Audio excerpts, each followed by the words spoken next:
모든 말씀 우리 주 예수 그리스도 이름으로 기도드립니다. 아멘. 우리 다 함께 예수를 함께 하시는 주 앞에 찬양하며 나가겠습니다. 고단한 인생길, 고단한 인생길, 힘겨운 오늘도 예수 내 마음 아시네. 지나간 아픔도 마주할 세상도 예수 내 마음 아시네. 처음부터 다시 한번. 고단한 인생길, 고단한 인생길, 힘겨운 오늘도 예수 내 마음 아시네. 지나간 아픔도 마주할 세상도 예수 내 마음 아시네. 믿음의 눈 들어, 믿음의 눈 들어 주를 보리. 이 또한 지나가리라. 주어진 내 삶에 시간 속에 주의 뜻 알게 하소서. 하루를 살아도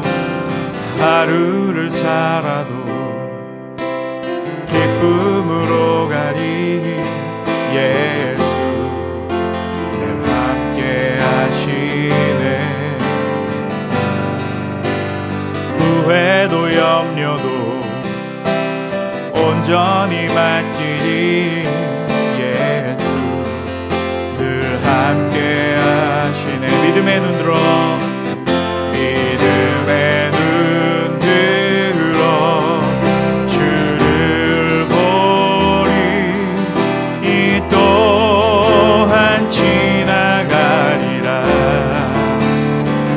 주어진 내 삶에 시간 속에 주의 뜻 알게 하. 우리 더 큰 목소리로 믿음의 눈 들어, 믿음의 눈 들어 주를 보리. 이 또한 지나가리라. 주어진 내 삶의 시간 속에 주의 뜻 알게 하. 우리 마지막으로 다시 한번 믿음의 눈 들어, 믿음의 눈 들어 보리. 이 또한 지나가리라. 주어진 내 삶의 시간 속에 주의 뜻 알게 하소서. 주어진 내 삶에, 주어진 내 삶의 시간 속에 주의 뜻 알게 하소서. 아멘. 우리의 모든 삶 가운데 오직 주님만 찬양하며 요셉처럼 주님께 매여 주님의 삶을 살아가는 그런 삶 되길 원합니다. 내 평생 사는 동안 주 찬양하리. 여호와 하나님 내 주를 찬양하리.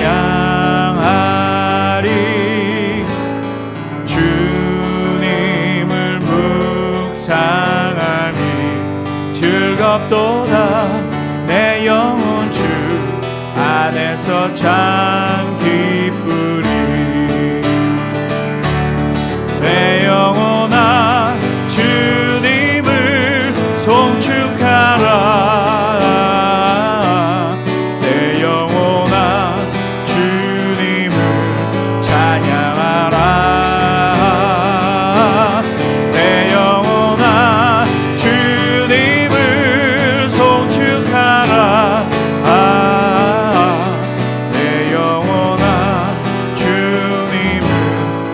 찬양하라.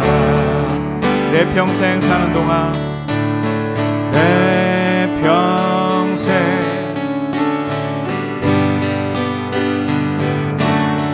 여호와 하나님 내 주를 찬양하리. 주님을 묵상하리. 즐겁도다 내 영혼 주 안에서 참 기쁘리. 내 영혼아 내 영혼아 주님을 송축하라. 내 영혼아 주님을 찬양하라. 내 영혼아 주님을 송축하라. 내 영혼아 주님을 찬양하라. 우리 마지막으로 다시 한번 내 영혼아 내 영혼아 주님을 송축하라. 내 영혼아 주님을 찬양하라. 내 영혼아 주님을 송축하라. 내 영혼아 주님을.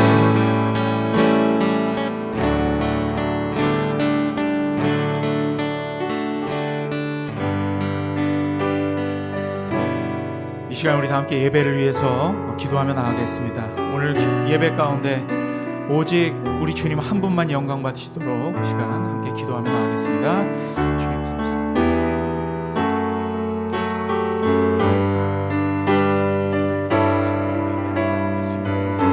아버지 하나님 인도하여 주시옵소서.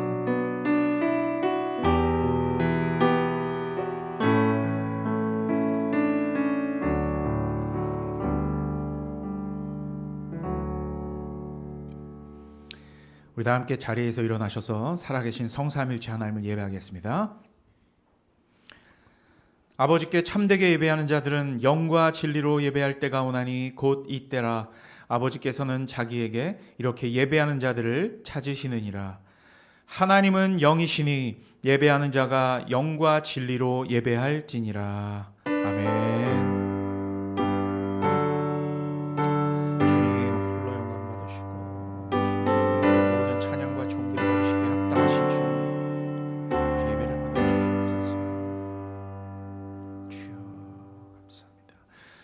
우리가 함께 봉독할 교동문은 교동문 6번 시편 10편입니다. 교동문 6번 시편 10편입니다. 여호와여 일어나옵소서. 하나님이여 손을 두옵소서. 가난한 자들을 잊지 마옵소서.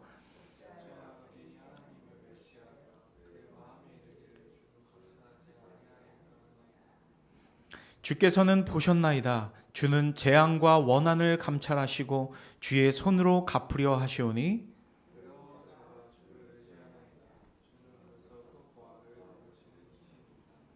악인의 팔을 꺾으소서. 악한 자의 악을 더 이상 찾아낼 수 없을 때까지 찾으소서.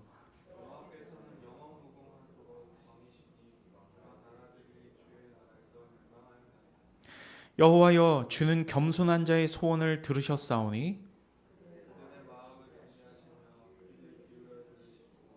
고아와 압제당하는 자를 위하여 심판하사 세상에 속한 자가 다시는 위협하지 못하게 하시리이다. 아멘. 사도신경으로 우리의 신앙을 고백드립니다. 나는 전능하신 아버지 하나님 천지의 창조주를 믿습니다. 나는 그의 유일하신 아들 우리 주 예수 그리스도를 믿습니다.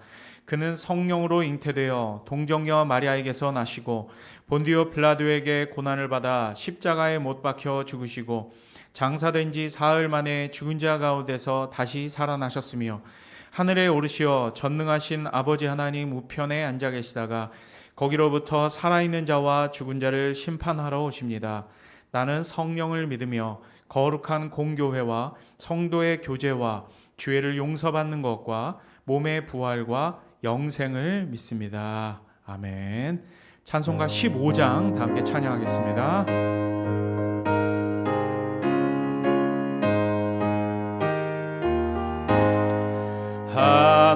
하나님의 크신 사랑 하늘에서 내리사 우리 맘에 항상 계셔 온전하게 하소서. 우리 주는 자비하사 사랑 무한하시니 두려워서 떠는 자를 구원하여 주소서. 걱정 근심 많은 자를 성령 감화하시며 복과 은혜 사랑받아 평안하게 하소서.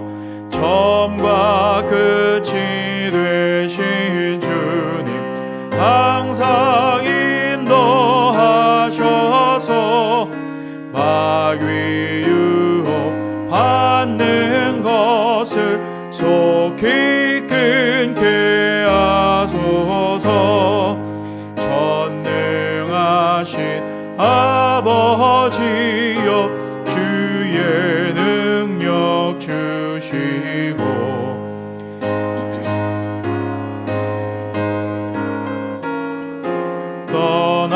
떠나가지 마소서.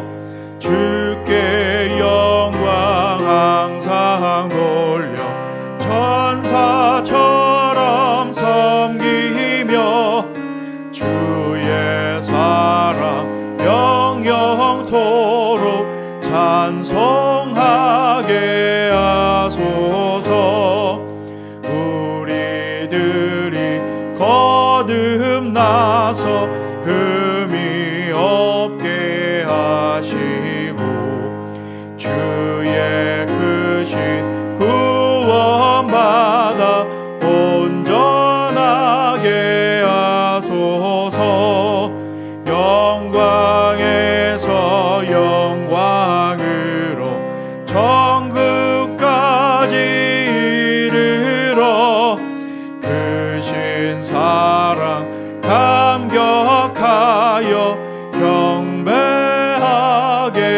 하소서. 아멘. 다 같이 자리에 앉으시면서 한별 간사님 나오셔서 우리를 대표하여 예배를 위해 기도해 주시겠습니다.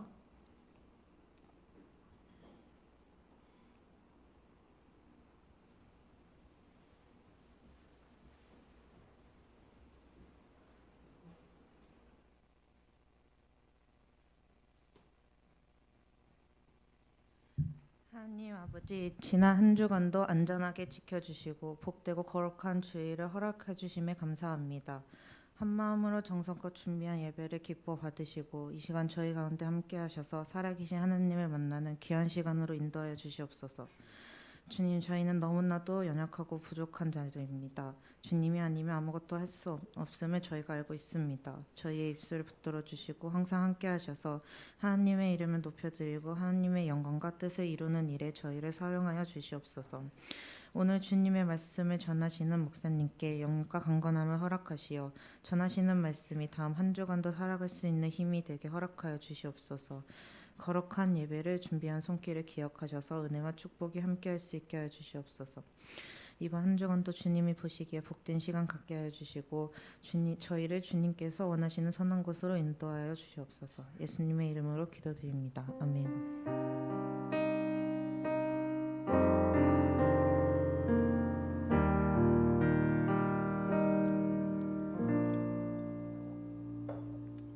오늘 우리에게 주시는 하나님의 말씀 보겠습니다. 히브리서 9장 11절에서 22절까지의 말씀입니다. 오늘 이제 본문은 9장 1절부터 22절까지인데 제가 봉독하는 것은 9장 11절에서 22절까지 제가 봉독해 올리겠습니다. 그리스도께서는 장래 좋은 일의 대제사장으로 오사 손으로 짓지 아니한 것 곧 이 창조에 속하지 아니한 더 크고 온전한 장막으로 말미암아 염소와 송아지의 피로 하지 아니하고 오직 자기의 피로 영원한 속죄를 이루사 단번에 성소에 들어가셨느니라. 염소와 황소의 피와 및 암송아지의 죄를 부정한 자에게 뿌려 그 육체를 정결하게 하여 거룩하게 하거든 하물며 영원하신 성령으로 말미암아 흠없는 자기를 하나님께 드린 그리스도의 피가 어찌 너희 양심을 죽은 행실에서 깨끗하게 하고 살아계신 하나님을 섬기게 하지 못하겠느냐. 이로 말미암아 그는 새 언약의 중보자시니 이는 첫 언약 때에 범한 죄에서 속량하려고 죽으사 부르심을 입은 자로 하여금 영원한 기업의 약속을 얻게 하려 하심이라. 유언은 유언한 자가 죽어야 되나니 유언은 그 사람이 죽은 후에야 유효한즉 유언한 자가 살아있는 동안에는 효력이 없느니라. 이러므로 첫 언약도 피 없이 세운 것이 아니니 모세가 율법대로 모든 계명을 온 백성에게 말한 후에 송아지와 염소의 피 및 물과 붉은 양털과 우슬초를 취하여 그 두루마리와 온 백성에게 뿌리며 이르되 이는 하나님이 너희에게 명하신 언약의 피라 하고 또한 이와 같이 피를 장막과 섬기는 일에 쓰는 모든 그릇에 뿌렸느니라. 율법을 따라 거의 모든 물건이 피로써 정결하게 되나니 피 흘림이 없은즉 사함이 없느니라. 아멘.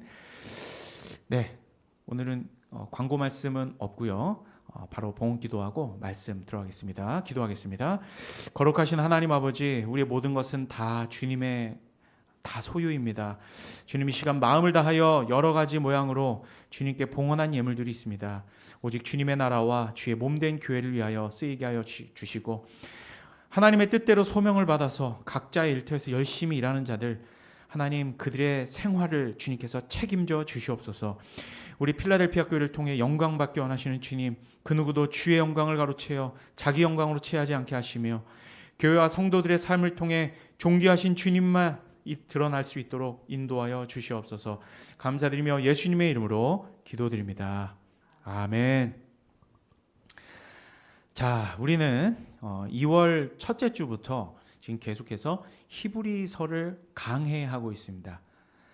자, 여러분, 그런데 강해라는 말씀을 많이 들어봤잖아요. 강해 설교하다. 근데 강해가 무슨 뜻이냐면 이 말씀이 정말로 그러한가를 이 본문을 살펴보고 또한 그 본문의 해석의 과정을 거쳐서 그 속에서 영적인 원리를 도출하고 결국 오늘날 우리의 삶으로 그 진리를 적용시키는 데에 그 강해 설교의 목적이 있다라고 할 수 있습니다. 그래서 그러한 차원에서 히브리서 본문을 보면 이제 오늘날에는 사실 전혀 실행하고 있지 않은 그 옛날의 유대인들의 제사법들 속에서 그렇죠? 오늘날에는 사실 지금 이스라엘에서도 이 제사법을 실행하고 있지는 않아요. 그렇죠? 그래서 그러한 옛날 수천 년 전의 제사법들을 통해서 그 의미와 실체를 찾고 있다라는 것을 우리는 발견하게 됩니다.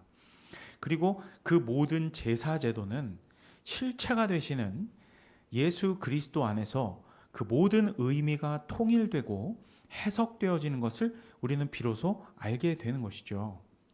자, 그래서 사실 구약 성경에서 이제 말하고 있는 그리고 오늘 우리 본문 히브리서 본문 가운데서도 말하고 있는 성막에 대해서 즉 성막 제사에 대해서 아무것도 모르면 사실 오늘 본문 속에서 비유로 말씀하고 있는 예수 그리스도의 대제사장 되심을 우리는 전혀 이해하지 못할 수도 있거든요.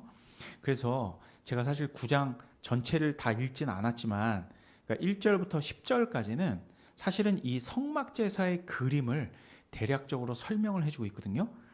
자, 그래서 오늘 우리 본문 9장 1절을 제가 읽진 않았지만 9장 1절을 보면 유대인들이 지켰던 첫 언약, 즉 율법에 따라 만들어진 성소가 있다라고 말하고 있어요.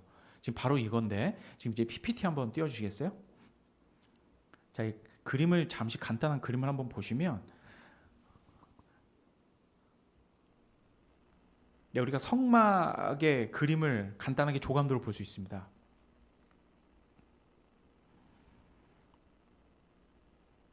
네, 그림이 나오면 자, 이 그림을 보시면 이 히브리서 9장 1절에서 10절이 대부분 설명이 되거든요. 자, 먼저 성소의 휘장과 지성소의 휘장이 있습니다. 보이시죠? 성소의 휘장은 지금 하늘색으로 되어 있고 지성소의 휘장이 주황색으로 되어 있죠. 자, 이것을 지금 하늘색을 지금 첫 번째 휘장 그리고 두 번째 휘장 이렇게 부르고 있어요. 그러니까 성소 안에서도 공간이 두 개로 나뉘어져 있는 거죠. 자, 성소의 휘장 바깥은 저 하늘색으로 보이는 저 휘장 바깥은 아예 성소 바깥입니다. 그죠? 그냥 성막의 뜰이에요. 그리고 그 뜰에는 우리가 성막을 아는 분은 아시겠지만 물두멍이라는 것과 번제단이 바깥에 위치하고 있어요. 그래서 지금 이것은 성막 내부의 간략한 조감도라고 보시면 되는데, 자, 휘장이라는 것은 간단하게 말하면 여러분 커튼입니다. 커튼이에요. 커튼을 치고 들어가는 겁니다. 자, 사실 이 성막이라는 것 자체가 천으로 만든 텐트라고 보시면 되고요. 그리고 먼저 성소의 휘장을 딱 열고 들어갔다라고 보세요. 그러면 정면에 뭐가 보일까요? 그죠? 분향단이 보입니다. 그리고 이 분향단이 뭐 하는 거냐면 분향단에서 향을 피워서 대속죄일에 지성소 안으로 대제사장이 이 향을 가지고 들어가는 겁니다. 그래서 오늘 본문을 보면 그걸 알 수가 있어요. 그리고 오른쪽으로 보면 뭐가 있어요? 진설병이 있는데 이게 오른쪽이라고 제가 표현했지만 사실은 북쪽입니다. 왜냐하면 성막의 문들은 전부 동쪽으로 나게 돼 있어요. 이게 나중에 되면 이제 에덴 동산하고도 연결되는데 에덴 동산도 동쪽으로 문이 연결되어 있거든요. 그죠? 자, 어쨌든 이제 오른쪽에 북쪽에 진설병은 놓은 상이 있고 왼쪽을 보면 등잔대를 올려놓은 상이 있습니다. 그죠? 자, 그래서 성소 안은 이렇게 배치가 되어 있어요. 그리고 분향단 뒤에 휘장이 하나 더 있죠. 이것을 열고 가면 이제 지성소로 들어가는 겁니다. 그리고 그 안에는 뭐가 있어요? 언약궤가 있죠. 법궤 혹은 언약궤가 있습니다. 그 다음 PPT 보여주세요. 자, 이게 이제 법궤는 이렇게 생겼습니다. 자, 법궤는 순금으로 사면이 도금이 되어 있어요. 그리고 4명이 들 수 있도록 고리에 장대 2개를 끼워놨죠. 그죠? 그래서 오직 장대를 통해서만 이 법궤를 들 수가 있습니다. 법궤에는 절대 손을 대서는 안 돼요. 처음에 만들어진 이후로 함부로 손을 대면 안 되는 겁니다. 그러니까 다윗 시대에 여러분 우사라는 사람이 있었는데 이 법궤를 옮기는 과정 가운데 법궤가 넘어질 것 같으니까 그걸 손을 대었다가 하나님께 죽임을 당한 사건이 있었죠.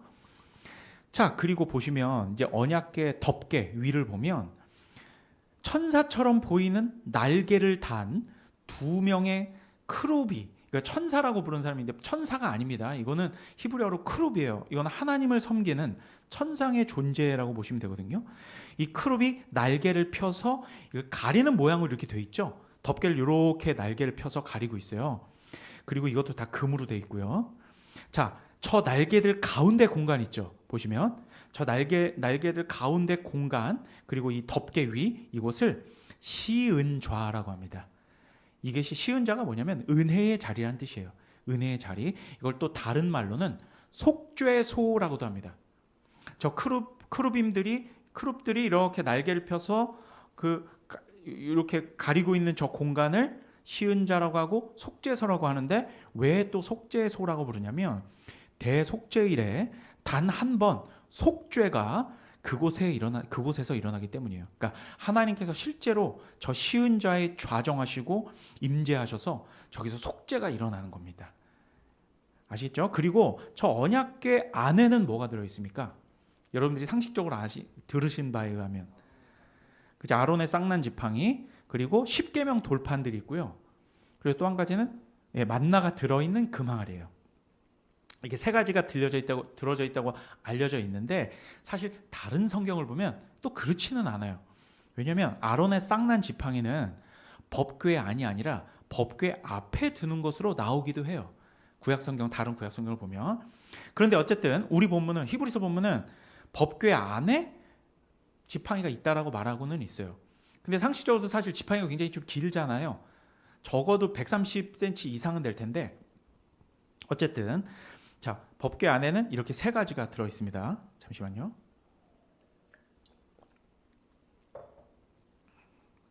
자, 우리가 일반 제사장은 성소, 그러니까 그 전 거 한번 다시 보여주세요. 일반 제사장은요, 지금 저렇게 분향단하고, 그죠? 진설병단하고 그 등잔대가 있는 그 성소 안에만 들어갈 수 있고요. 그러니까 이제 첫 번째 장막 안에서만 그 직무를 수행할 수가 있습니다. 그 그림을 다시 한번 띄워주세요. 네, 첫 번째 거. 네, 보이시죠? 오른쪽에 저 내성소 안에만 일반 제사장들이 들어갈 수 있고, 그리고 저 지성소는 오직 대제사장만 대속죄일에 단 한 번 들어갈 수가 있습니다. 자, 이렇게 이제 꺼주시고요. 오늘 본문 1절부터 10절은 기본적인 성소와 지성소의 배경 안에서 설명을 이어가고 있는데, 자, 그럼 이렇게 성소와 지성소 언약궤의 그림을 저희가 한번 보았으니까 이제 우리가 읽지 않은 1절부터 10절을 제가 한번 읽어보겠습니다. 이젠 여러분들 머릿속에서 좀 정리가 쉬울 거예요. 제가 한번 읽어볼게요. 첫 언약에도 섬기는 예법과 세상에 속한 성소가 있더라. 예비한 첫 장막이 있고 그 안에 등잔대와 상과 진설병이 있으니 이는 성소라 일컫고, 또 둘째 휘장 뒤에 있는 장막을 지성소라 일컫나니 금 향로와 사면을 금으로 싼 언약궤가 있고, 근데 지금 보니까 지성소 안에 지금 금 향로가 있다라고 말하는 것 같죠? 근데 그게 아니라 금 향로는 성소에 있는 거고, 대제사장이 이 금 향로를 가지고 들어가기 때문이라고 이해하시면 돼요. 자, 어쨌든 금 향로와 사면을 금으로 둘러싼 언약궤가 있고, 그 안에 만나를 담은 금 항아리와 아론의 쌍난 지팡이와 언약의 돌판들이 있고, 그 위에 속죄소를 덮는 영광의 그룹들이 있으니, 여기서 이제 그룹이 뭔지 아시겠죠? 이것들에 관하여는 이제 낱낱이 말할 수 없노라. 이 모든 것을 이같이 예비하였으니 제사장들이 항상 첫 장막에 들어가 섬기는 예식을 행하고, 첫 장막은 성소예요. 오직 둘째 장막은 대제사장이 홀로 1년에 한 번 들어가되 자기와 백성의 허물을 위하여 드리는 피 없이는 하지 아니하나니, 성령이 이로써 보이신 것은 첫 장막이 서 있을 동안에는 성소에 들어가는 길이 아직 나타나지 아니한 것이라. 이 장막은 현재까지의 비유니 이에 따라 드리는 예물과 제사는 섬기는 자를 그 양심상 온전하게 할 수 없나니, 이런 것은 먹고 마시는 것과 여러 가지 씻는 것과 함께 육체의 예법일 뿐이며 개혁할 때까지 맡겨둔 것이니라. 아멘. 자, 지금 우리가 그림을 보시고 이 말씀을 보니까 이해가 좀 더 쉽죠. 자, 여기서 근데 중요한 말씀이 나오죠. 10절을 보니까 이러한 것들은 육체의 예법일 뿐이며 개혁할 때까지 맡겨둔 것이니라. 이게 중요합니다. 이러한 것들이 뭡니까? 예, 성막의 제사죠. 성막의 제사는 육체의 예법이며 개혁할 때까지 맡겨둔 것이니라. 자, 아무리 질서 있고 짜임새 있게 율법에 따라서 구약시대에 이 제사제도가 수행되었고 그러한 차원에서 의미가 있다 할지라도 이러한 것들은 참 실체가 아니므로 성막제사는 육체의 예법이며 개혁할 때까지, 개혁은 바꾼다라는 말이죠. 그죠? 바꿀 때까지 맡겨둔 것이다 라고 말하고 있는 것입니다. 결국 개혁이 되면 폐기가 되는 제도인 것이죠. 여기서 우리에게는 익숙한 개혁이라는 말이 나오죠. 여기서 개혁이란 옛 언약이 새 언약으로 갱신되는 것을 말하는 것입니다. 그래서 실체가 되시는 예수 그리스도께서 오셔서 옛 언약을 폐하시고 새 언약의 제사를 드리시는 것이 곧 개혁이다라는 말을 하고 있는 것이죠. 자, 우리는 종교시대 때에, 종교개혁 시대 때에, 그죠? 그 과거에 그 로마 카톨릭의, 그죠? 그 비성경적인 모든 것들을 다 들러엎고 종교개혁자들이 성경으로 돌아가자는 기치 아래 개혁된 신앙으로 우리는 돌아왔죠. 이와 마찬가지로 성경에서도 옛 제사는 폐하여지고 개혁되어진 그것, 즉 새 언약의 제사를 우리가 드리게 되었다. 그리고 우리는 그 그리스도의 새 언약을 따르는 개혁교회로서 우리 필라델피아 교회가 존립하고 있는 것이죠. 자, 바로 이러한 흐름 속에서 우리가 이제 읽었던 11절부터의 논증을 계속 이어나갑니다. 그렇죠? 자, 9장 11절 한번 보세요. 그리스도께서는 장래 좋은 일의 대제사장으로 오사 손으로 짓지 아니한 것 곧 이 창조에 속하지 아니한 더 크고 온전한 장막으로 말미암아. 자, 여러분, 제가 10절까지 이렇게 그림을 보여드리고 따로 읽었던 이유가 있습니다. 자, 이렇게 10절까지 우리는 성막의 구조와 그 질서 있는 예법, 그리고 제사장과 대제사장의 직무를 확인했죠. 그죠? 그런데 11절은 그리스도를 또 다른 어떤 제사장으로 표현을 하고 있어요. 그게 어떤 제사장입니까? 장래 좋은 일의 대제사장. 장래 좋은 일의 대제사장이죠. 오늘 우리 본문 제목이에요. 자, 그러면 히브리서가 말하는 장래 좋은 일은 무엇일까요? 여기서 우리는 뭐 멜기세덱의 반차를 따르는 대제사장, 그죠? 새 언약의 대제사장, 하늘의 대제사장 이렇게 표현을 해왔는데 11절은 장래 좋은 일의 대제사장 이렇게 표현하고 있습니다. 그럼 지금은 별로 좋은 일이 안 일어나고 있다는 걸까요? 자, 여러분, 우리는 히브리서가 쓰여진 이 시기를 한번 생각해 봐야 됩니다. 여러분, 히브리서가 쓰여졌던 이 초대교회 시대 때는요, 사실 기독교인들에 대한 박해가 굉장히 극심할 때였습니다. 몇몇 로마의 황제들이 기독교인들을 이렇게 몰아서 뭐 예를 들면은 그 로마의 대화재가 네로 황제 때 일어났었는데 그걸 기독교인들이 그래서 덮어 씌워버린 거예요. 그래가지고 기독교인들의 박해가 어마어마하게 심했습니다. 그래서 나중에 저희가 이제 11장에 가게 되면 거기에 로마 시대 당시에 우리 기독교인들이 당했던 고난이 얼마나 극심했는지 기록하고 있는데요. 정말 육체적, 정신적으로 핍박이 말도 못했습니다. 그리고 그 잔악함 또한 이루 말로 설명할 수가 없을 정도였어요. 자, 그러면서도 우리 히브리서는 이 믿음으로 말미암아 하나님의 살아계심을 보았던 선진들이 있었다. 그들을 바라보자. 믿음의 주요 온전케 하시는 이인 예수를 바라보자라고 용기를 주는 책이 바로 히브리서거든요. 그런데 그러면서 또한 장래 좋은 일을 바라보자라고 하는 거예요. 지금까지 설명하고 있었던 이 대제사장께서는 장래 좋은 일의 대제사장이다.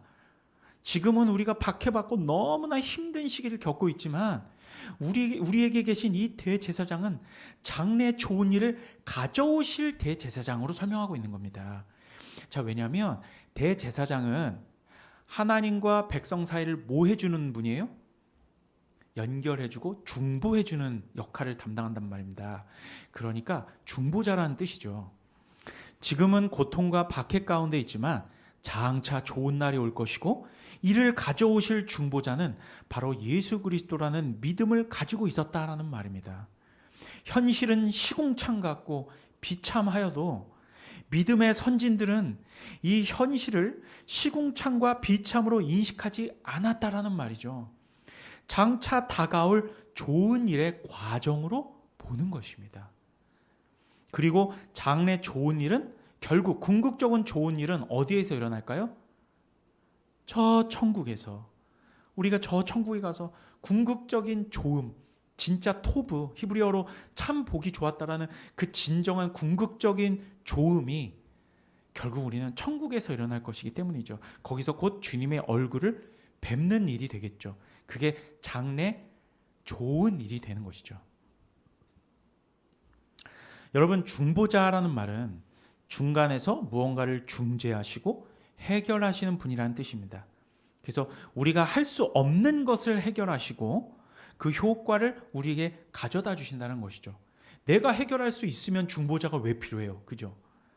우리가 할 수 없는 것을 해결해 주시는 분이 중보자라는 것입니다. 그것을 로마서의 표현으로 하면 이렇죠. 율법이 육신으로 말미암아 연약하여 할 수 없는 그것을 하나님은 하시나니 어떤 방식으로 했습니까?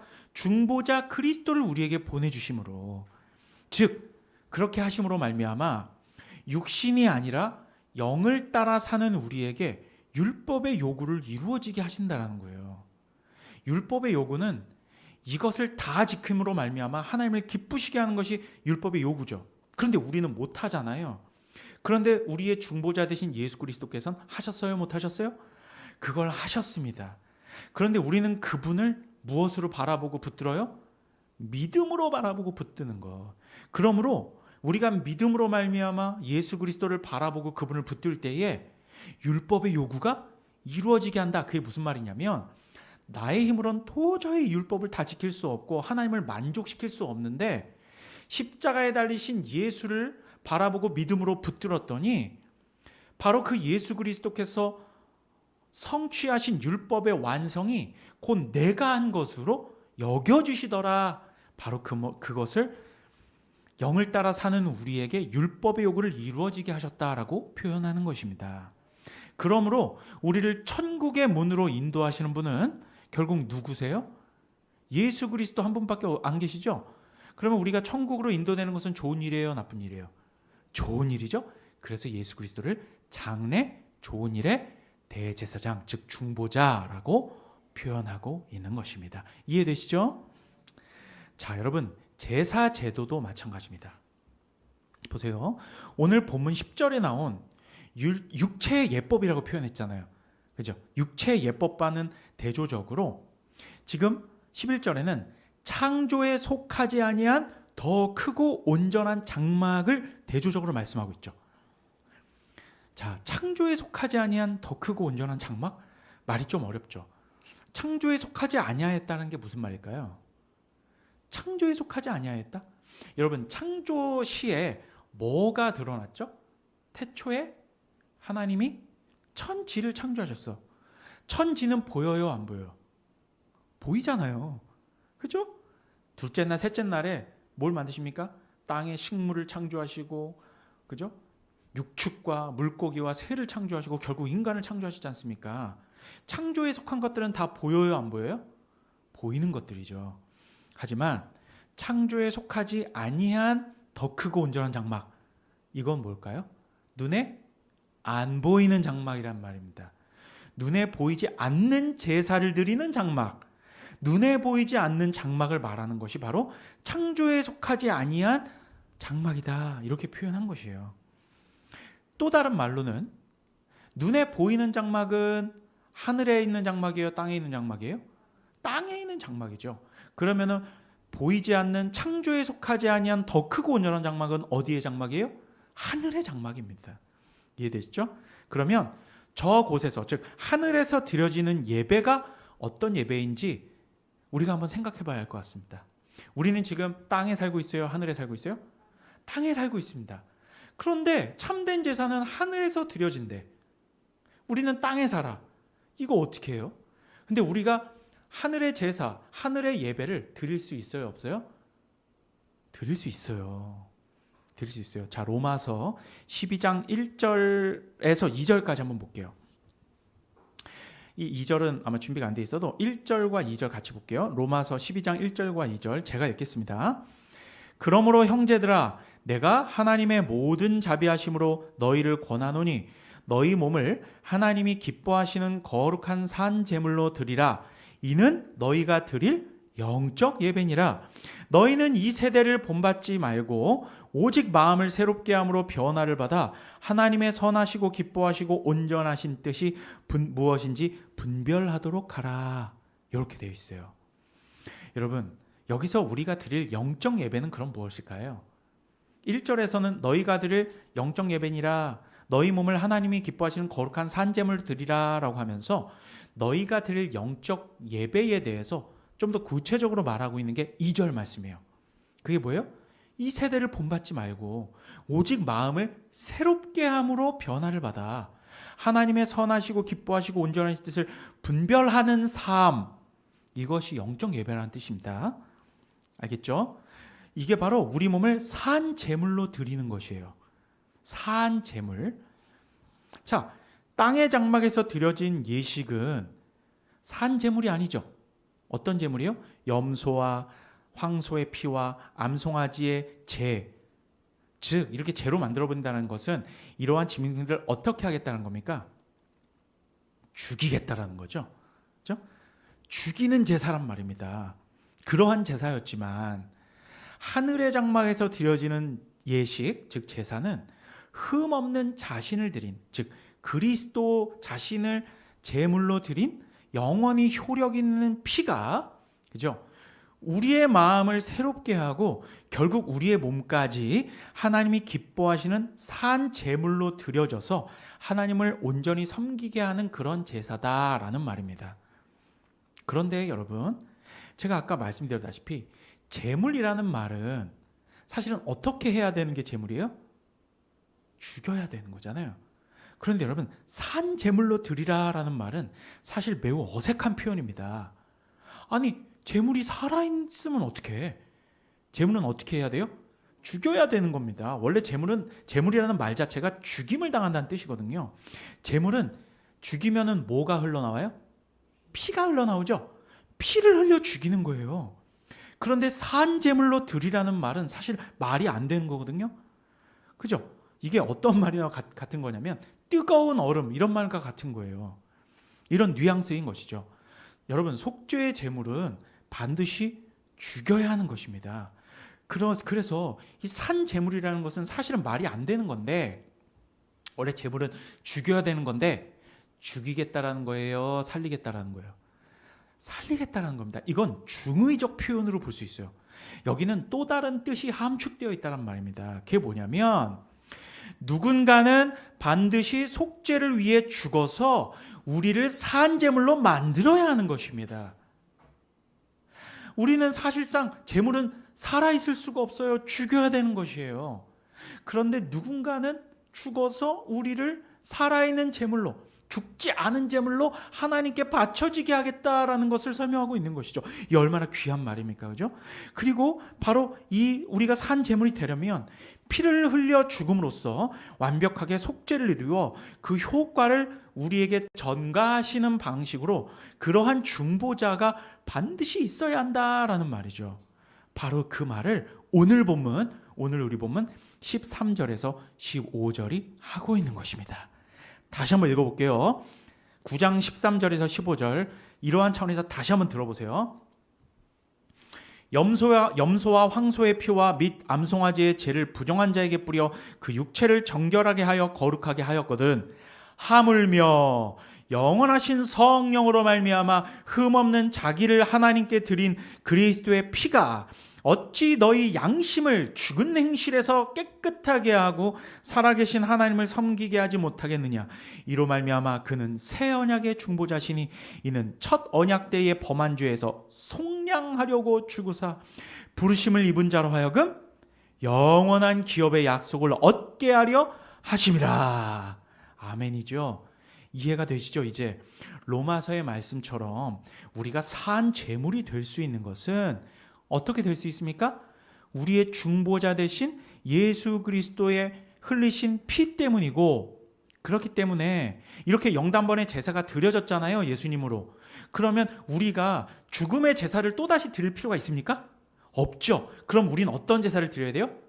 산 제사를 드려야 되는 거예요, 여러분. 따라서 우리가 드려야 할 제사를 지금 로마서가 분명히 우리에게 보여주고 있는데, 그게 뭡니까? 우리가 산 제물이 되어서 12장 2절, 로마서 12장 2절, 이 세대를 본받지 말고 오직 마음을 새롭게 함으로 변화를 받아 하나님의 선하시고 기뻐하시고 온전한 뜻이 무엇인지 분별하는 것. 이게 어떤 제사예요? 산 제사라는 말입니다. 여러분 이해되시죠?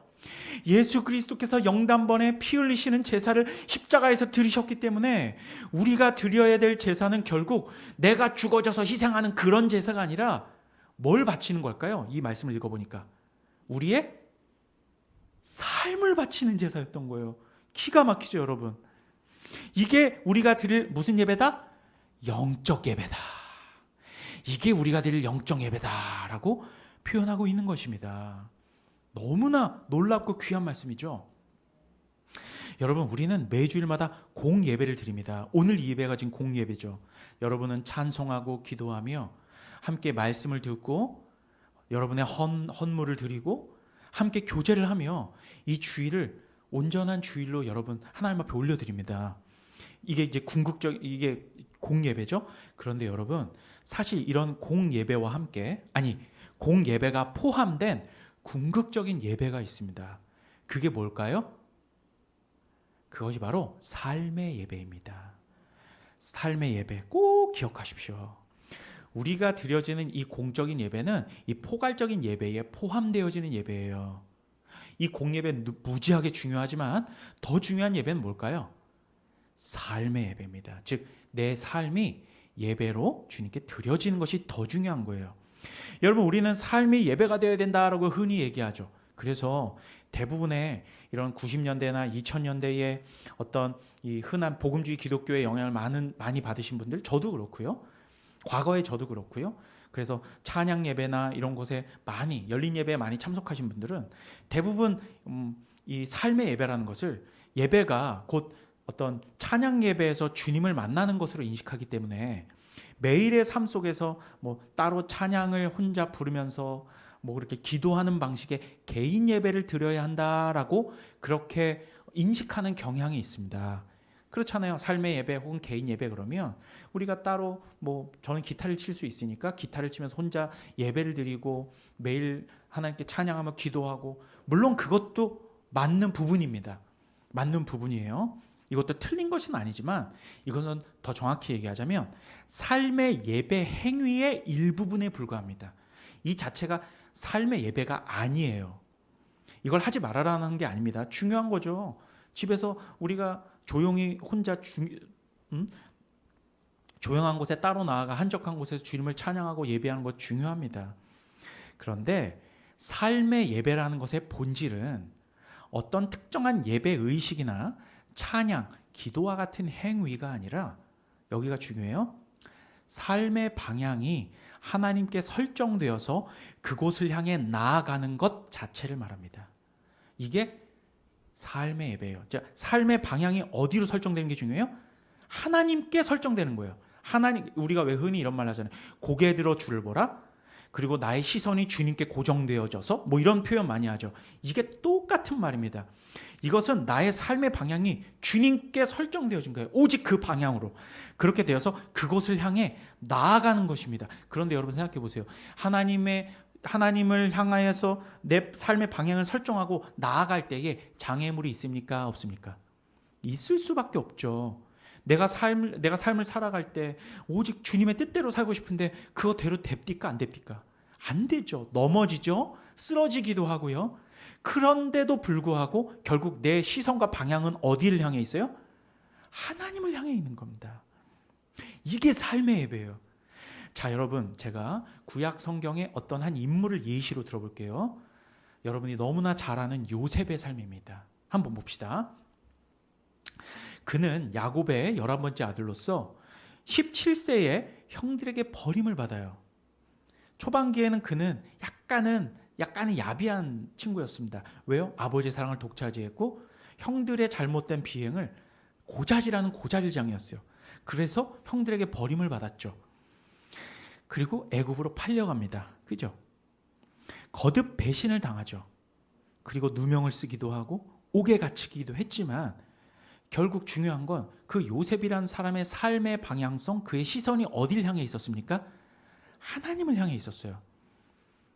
그리고 요셉은 왜 자기가 이러한 고난과 역경을 당하는지, 비록 내가 잘못했다라는 것도 있긴 있었겠지만, 하지만 너무 심한 그런 어떤 누명과 배신을 당했죠. 그런데 자신이 그러한 일을 왜 당하는지, 왜 겪게 되는지 당신은 깨닫지 못했지만 그냥 하루하루 그런 일을 겪던 안 겪던, 내가 일이 잘 되던 안 되던 요셉은 오직 주님만 바라보며 나아갔습니다. 기쁜 일이 있건 슬픈 일이 있건, 그죠? 그러다 보니 어느새 요셉이 뭐가 되어 있었어요? 애굽의 총리가 되어 있었습니다. 자, 여러분 한번 봅시다. 요셉이 그가 개인 예배를 드렸습니까? 특별한 의식을 반복되게 행했어요? 뭐 날마다 기도하더라. 물론 기도하려고 힘쓰고 애썼겠죠. 하지만 그게 아니었습니다.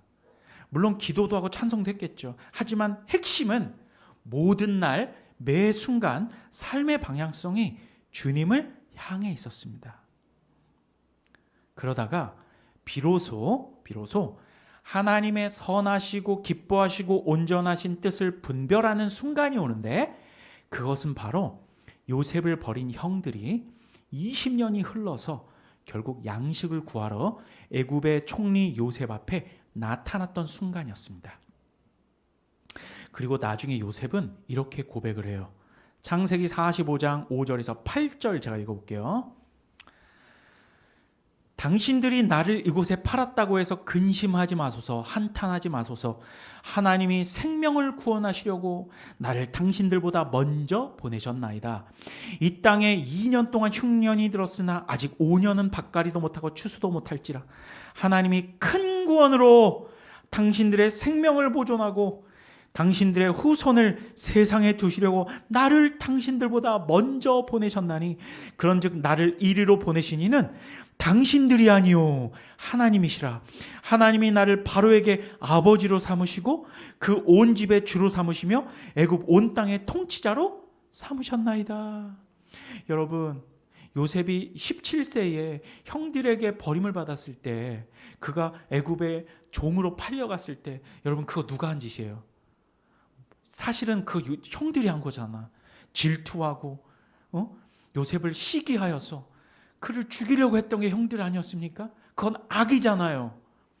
그런데 여러분, 20년이라는 세월이 흘러서 요셉이 그런 형들의 악행을 돌아보며, 사실은 그게 누가 역사하신 거라고 말합니까? 하나님이. 근데 그냥 하나님이 하셨다라는 게 아니라 뭐 하시려고? 우리를 살리시려고, 나를 먼저 애굽 땅 가운데 보내시려고 당신들을 사용하신 것입니다. 악을 바꾸어 뭘로 만드신 거예요? 선으로 만드신 거란 말입니다. 요셉은 자신이 지금껏 20년 동안 풀리지 않았던 삶의 미스테리가 있어요. 뭐예요? 하나님께서 왜 나를 여기 보내셨나?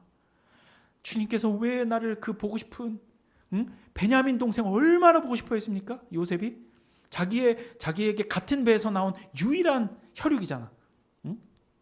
그런데 그를 보지도 못하고 아버지를 떠나 20년 동안 이 생고생을 하면서 날 왜 여기까지 보내셨을까? 20년 동안 자기가 애굽의 총리가 됐음에도 불구하고 그 미스테리가 풀리지가 않았습니다. 그런데 비로소 하나님의 뜻을 분별하게 됐어요, 안 됐어요? 분별하게 됐습니다.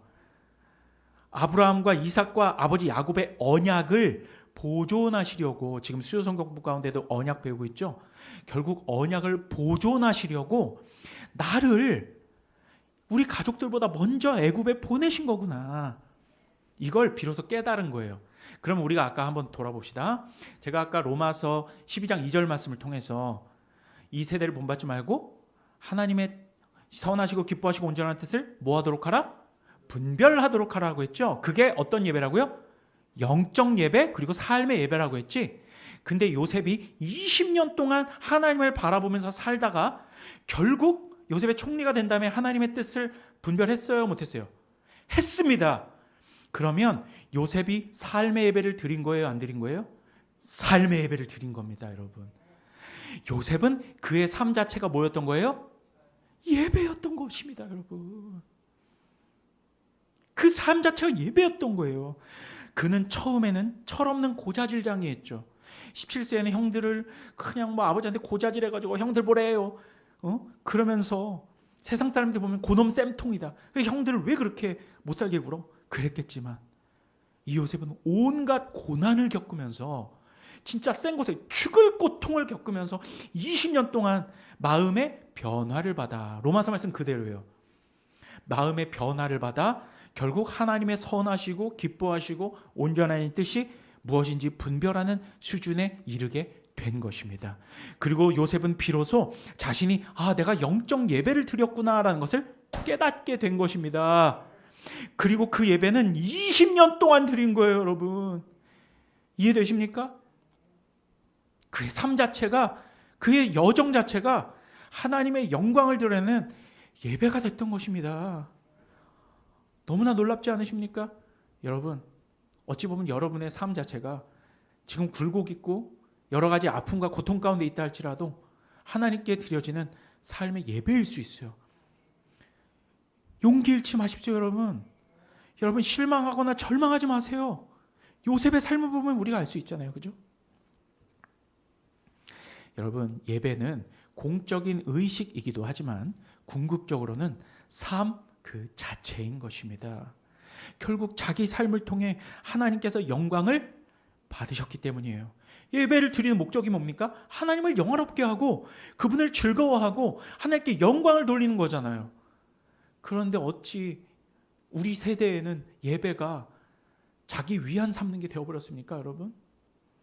여러분, 요셉의 삶과 지금 이 시대가 드려지는, 제가 그런 것들을 다 폄하하는 것은 아니지만 자기 위로, 즉 자위하려고 가는 그런 예배가 되어버렸어요. 여러분, 예배는 이런 것입니다. 20년 동안 그 생고생을 통하여, 그러면 따지고 보면 술 맡은 관원장에게 배신당한 것도 사실은 예배였고, 그죠? 그리고 옥에 갇혀가지고 2년 동안 생고생했던 것도 사실은 주님께 영광 돌리기 위한, 그죠? 빌드업이었던 거예요. 하나님께 참된 예배의 빌드업이었던 겁니다. 신앙생활은 롱텀인 거고 끊임없는 싸움이고 마라톤인 거예요. 여러분, 세상에서 복음주의 기독교는 우리에게 파편화되고 단편화된 예배만 말하지만 참된 삶의 예배는 내 삶의 방향성을 주님께 맞추고 가는 길 가운데 넘어지고 굴곡있고 죽을 것 같은 고생을 한다 할지라도 결국은 하나님의 뜻을 분별하여 결국은 주님께 영광을 돌리게 되는 그러한 삶의 예배가 드려지는, 그게 영적 예배라는 겁니다, 여러분. 그게 어디에서 드려진다고? 하늘의 성막에서 드려지는 겁니다. 나의 몸은 땅에 있지만 내 안에 내주하시는 누구? 성령에 의지하여 이 땅에서의 삶을 살아갈 때 결국 내 삶이 예배가 되고, 그 삶의 예배는 결국적으로 어디에서 드려지는 참된 제사가 된 거예요? 하늘의 성막에서 드리는 참된 예배가 드려진 거고, 그지요? 그리고 내가 어떤 제물로 드려진 거야 알고 봤더니 산제물이 드려진 거죠. 여러분, 성경 해석은 이렇게 하는 겁니다. 이해되십니까? 여러분, 그렇기 때문에 우리 삶 속에서는 그 파편화된 결과보다 어디에 집중하는 게 좋을까요? 과정에 집중하는 겁니다. 용기 잃지 마시고 실망하지 마시고 절망하지 마세요. 삶의 단편적인 결과, 파편적인 결과 뭔지 아시죠, 여러분? 그런 것들에 너무 치중하지 마시고, 내가 지금은 실패하고 넘어졌을지라도 내 삶의 어떤 궁극적인 삶 자체가 실패한 건 아니에요, 여러분. 그러므로 과정에 집중하세요. 더 중요한 것은 나의 순간이, 나의 하루가 하나님 앞에서 신실했는가? 나의 결정이 하나님 앞에서 정직했는가 말이죠. 여러분, 요셉처럼 억울하십니까? 그가 삶 가운데 얼마나 큰 배신을 당했습니까? 누명을 쓰고 엄청 억울하잖아요. 보디발 장군의 아내, 술 맡은 관원장, 할 것 없이 너무나 큰 배신과 배반 당했습니다. 그죠? 우리들의 개개인의 삶들을 돌아보세요. 그죠?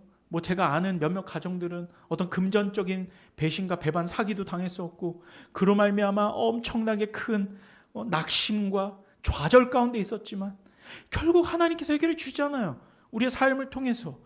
그래서 우리는 실망하지 않고 오늘도 주님을 바라보는 거잖아요. 그죠? 여러분, 우리 삶의, 그리고 신앙의 선진, 이런 요셉과 같은 인생을 보면서 실망하게 되지 않습니다. 왜? 나보다 더 배신당했거든. 나보다 더 괴로웠을 거거든. 그런데도 이분은 하나님만 바라봤거든. 그죠? 여러분, 요셉만큼 인생이 꼬였습니까?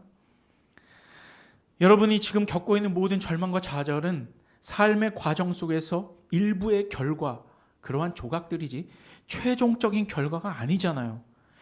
여러분, 우리의 결과의 조각들에, 우리는 삶의 결과의 조각들에 치우치지 않고서도 얼마든지 요셉처럼 영적 예배를 드릴 수 있습니다. 자, 왜 그렇습니까? 왜 그렇습니까? 오늘 제 설교 본문 제목이 뭐예요? 장래 좋은 일의 대제사장이 누구와 함께 하시기 때문에? 우리와 함께 하시기 때문입니다. 믿으십니까? 오직 장래 좋은 일의 대제사장 되시는 그리스도와 동행하시고 손붙잡고 인생의 파편적인 결과에 집중하지 마시고 롱텀인 내 삶의 예배 과정에 집중하시는 저와 여러분 되시기를 우리 구주 예수 그리스도의 이름 받들어 간절히 축원드립니다. 기도합니다.